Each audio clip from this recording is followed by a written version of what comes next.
You don't have to chase, beg, or prove your worth. When a woman stops performing and starts choosing, everything changes. Her energy shifts. Her silence speaks louder than words, and suddenly the same men who once took her for granted start risking it all just to feel her presence again. This isn't about playing games, it's about becoming so grounded in your power that they either rise to meet you or get left behind. You ready for that shift? Let's talk about it. There's something magnetic about a woman who knows her worth and refuses to apologize for it. She doesn't have to scream it. She doesn't have to post it. You feel it when she walks into a room. She doesn't chase. She attracts. She doesn't beg for love. She chooses it when it aligns. And if it doesn't, she walks. Not with bitterness, not with games, but with the kind of grace that says, I don't settle where I'm not seen. The world teaches women to shrink, to soften their voice, to lower their standards, to be chosen instead of choosing. And it's exhausting. The second you start asking, am I too much? You're already trying to fit into a box you were never meant to be in. You weren't made to be digestible. You were made to be unforgettable. The ones who can't handle your strength were never meant to hold your heart. Stop dimming. Start deciding. A man who truly values you doesn't want a watered-down version of you. He wants your fire, not your fear.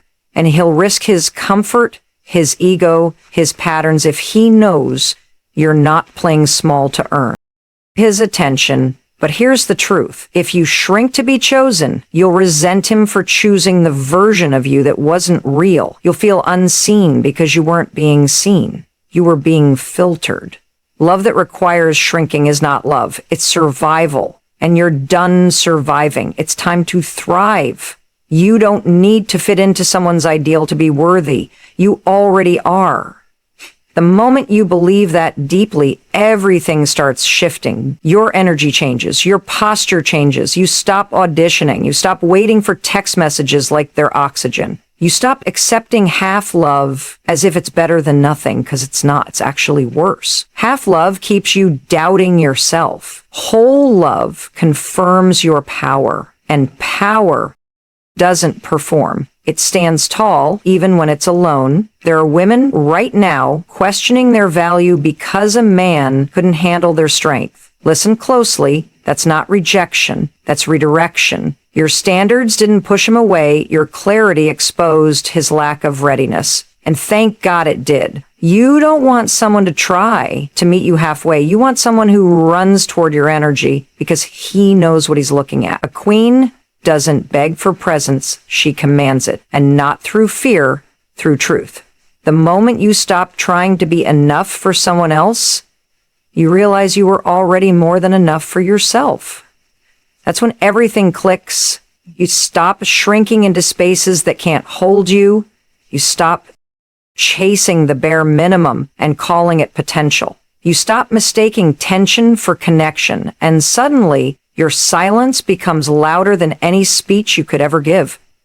A woman standing in her worth doesn't need to convince. Her peace is the proof. You become dangerous the moment you're no longer available for breadcrumbs, the moment your time becomes sacred, the moment you'd rather be alone than in rooms that drain you. That's the moment men start noticing something's different. You're not just attractive, you're activated. You're not just pretty, you're powerful. And power shifts every dynamic. You don't compete, you don't wait around, you don't fight for someone to see you, because you already see yourself. If a man is willing to risk nothing to have you, he's not ready for you. That's the truth. And it's a hard pill to swallow. But here's the thing. A real one will risk ego, distance, and everything familiar to step into something greater. He'll feel your energy and rise to meet it. Not perfectly, but purposefully. And when you stop accepting almost love, you open space for that real thing. The kind that's worth the wait. The kind that respects your fire, not just your figure. A woman in her worth is a mirror. She reflects truth back at everyone she meets.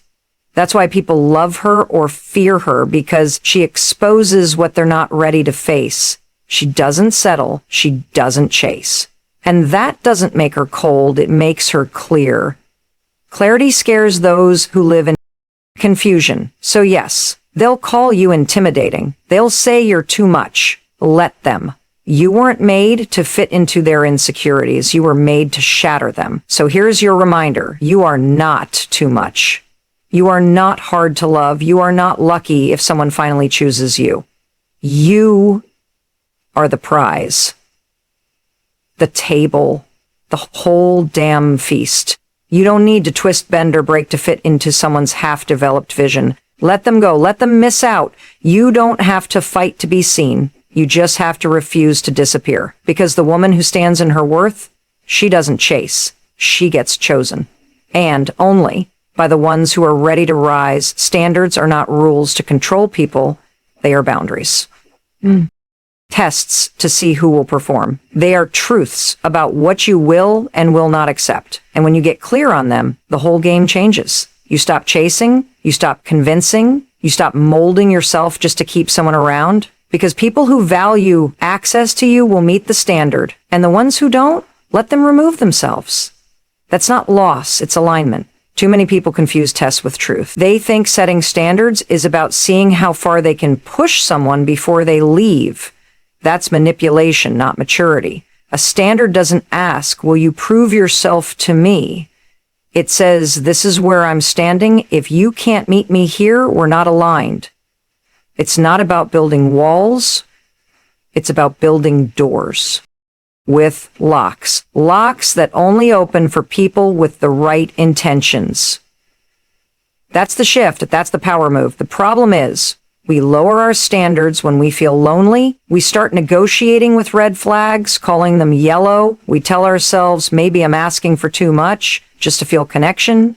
But that's how you end up in situations that drain you, where you're constantly explaining why basic respect isn't optional. If someone gets defensive when you express your needs, that's not love. That's a warning. And ignoring it won't protect your heart. It'll slowly destroy it. Standards aren't just preferences. They respect them. Because men who are ready don't see your boundaries as a threat. They see them as a sign of value. A woman with standards shows that she's done the work, that she knows her worth, that she's not waiting to be picked. She's doing the picking. And the right man will want to be chosen by a woman like that, because if she's got high standards for herself, she's going to have high standards for love too. That's attractive. That's powerful. You don't need to yell your standards to be heard. You just need to live them consistently, quietly, without compromise. Because people hear your silence when it's backed by self-respect. When you say no and mean it. When you walk away without drama. When you don't explain your every boundary like it's negotiable. That's when people know you're not playing. That's when your energy starts speaking louder than words. And that's when the right ones start showing up with intention. Stop mistaking tolerance for loyalty. Just because someone stays doesn't mean they respect you. Sometimes people stay because you keep shrinking the standard to make them comfortable. And they'll keep taking as long as you keep giving. You teach people how to treat you by what you allow. If you reward inconsistency with more chances, you're training them to disrespect you. But if you stay rooted in your worth, you'll start attracting people who won't play with it. That's how you shift the whole room. You don't have to test him. You don't have to see how far he'll chase you. If you have to trick someone into proving they care, they don't care enough. Let your standard be your filter. Let your energy be your message. If someone is inconsistent, believe them. If someone avoids commitment, believe them. Stop hoping that mixed signals will turn into solid love. They won't. If someone wants you, they'll move with clarity. If they don't, they'll move in circles. Choose clarity every time. The most powerful version of you is the one who's not afraid to lose people. Because the second you fear losing someone more than losing yourself, you've already abandoned your standard. You start bending. You start allowing things that make you feel small. And then one day you wake up and realize you've built a life around their comfort in your own silence. That's not love. That's self-betrayal. But the moment you stop fearing loss, you start attracting loyalty. Sometimes the test isn't if someone will meet your standard, it's if you'll keep it when they don't. That's where most people fold. They say, I won't accept this, until the moment they feel lonely. Until the moment someone gives just enough to keep them hoping, and they let it slide. Again, But every time you betray your own standard, you chip away at your confidence, your peace, your identity. Say what you mean what you say, because your future depends on it. When you raise your standard, you'll lose some people. It's part of the process. It's supposed to happen. Some people were only staying because the bar was low. When you raise it, they'll leave. But don't chase, let him walk, because there's a different kind of power in a woman who protects her peace like it's her most valuable asset. Because it is. Not her looks, not her status, not even her words, but her energy, her calm, her refusal to entertain drama. That's rare, and people will either rise to meet it or get removed by it. The moment you become unavailable to chaos, you stop being an option and start being a decision. And that shift, it's what makes men risk everything to be near it. Some people thrive in chaos because it's all they've ever known. They confuse intensity for intimacy. They think fighting equals passion, but chaos isn't connection. It's distraction. It keeps you looping in anxiety, doubting your worth, second-guessing your instincts. And it's addictive. That emotional roller coaster, it's designed to keep you stuck. But peace is clarity. Peace is power. And the second you choose it, everything toxic starts to fall away. You don't need to fight to be seen. You don't need to raise your voice to be heard. You don't need to prove your worth in arguments that go nowhere. When your peace becomes non-negotiable, your silence becomes your strongest boundary. You stop responding to disrespect. You stop explaining yourself to people committed to misunderstanding you. You stop giving access to anyone who thrives off your reaction. That's not weakness. That's wisdom. That's discipline. That's next level energy. The loudest people in the room usually have the most to prove. The real ones, they move in. Peace. Because chaos doesn't impress people who've done the healing. You become magnetic the moment you stop matching energies and start protecting yours. Let them be loud. Let them be messy. Let them gossip, test you, provoke you. You don't have to react. Your peace isn't for sale, and the people who feel that, they'll either rise to meet it or fall off. Either way, you win. When you choose peace, some people will call you bored, unbothered, distant. That's fine. Let them misunderstand you. You're not here to entertain chaos just to feel important. You're here to build a life that feels good when no one's watching. A life where your nervous system isn't always on edge. A life where love doesn't come with confusion. When your peace becomes your priority, your glow hits different. And people will notice, they just won't always know why. A woman who's unavailable to chaos is a woman who's done explaining herself. She doesn't need validation. She doesn't need to prove she's chill by tolerating dysfunction. She doesn't argue with people who bring low energy. She protects her space like it's sacred. Because it is. She knows peace isn't passive, it's powerful. And she's not afraid to walk away from anyone who threatens it. That's the kind of woman men remember. That's the kind they risk their patterns for. You don't owe anyone access to your calm just because they're used to your chaos. Growth will make you outgrow certain dynamics. You'll find that drama starts feeling heavy, that certain people bring a storm with them wherever they go, and instead of trying to fix it, you'll start stepping away from it, not with hate, but with peace, with detachment. Because your peace isn't about avoiding problems, it's about choosing your battles, and some aren't even worth showing up to. You'll notice when you stop reacting, when you don't respond to that late night message, when you stop explaining your boundaries over and over. When you go quiet instead of feeding into emotional games, that silence, it's louder than any argument because it says, I'm not available for this anymore. That's when people start realizing they're not just losing your attention, you're losing your access. And access to your peace, it's not easy to come by. It's not about being emotionless. It's about being emotionally disciplined. Not every invitation to chaos deserves your RSVP. Not every triggered moment needs a reaction. You can feel anger and still choose calm. You can feel hurt and still choose grace. That doesn't make you soft. That makes you strong. You are no longer operating from fear. You're operating from self-respect. And that kind of energy, it shakes people up because it's rare. And rare always gets chased, let's be honest. When you've spent years in chaos, peace can feel unfamiliar, even boring. But that's not boredom. That's nervous system regulation. That's your soul finally exhaling. And that peace you feel, that's the foundation for everything you want. Real love, deep connection, unstoppable growth. So protect it. Build your life around it. Make it your default. Because when a man feels that peace in you and he's ready for it, he will risk everything to keep it close. Not because you asked, but because your energy made him rise. There comes a point when you realize you've been performing for love, smiling when you're hurting, pretending you're okay when you're drained, trying to be low management so you don't scare him away, being agreeable to keep the peace, laughing at things that aren't funny, shrinking to feel safe, editing your truth so it doesn't sound like too much. That's not connection. That's survival. And you weren't born to survive someone's presence. You were born to choose who earns yours.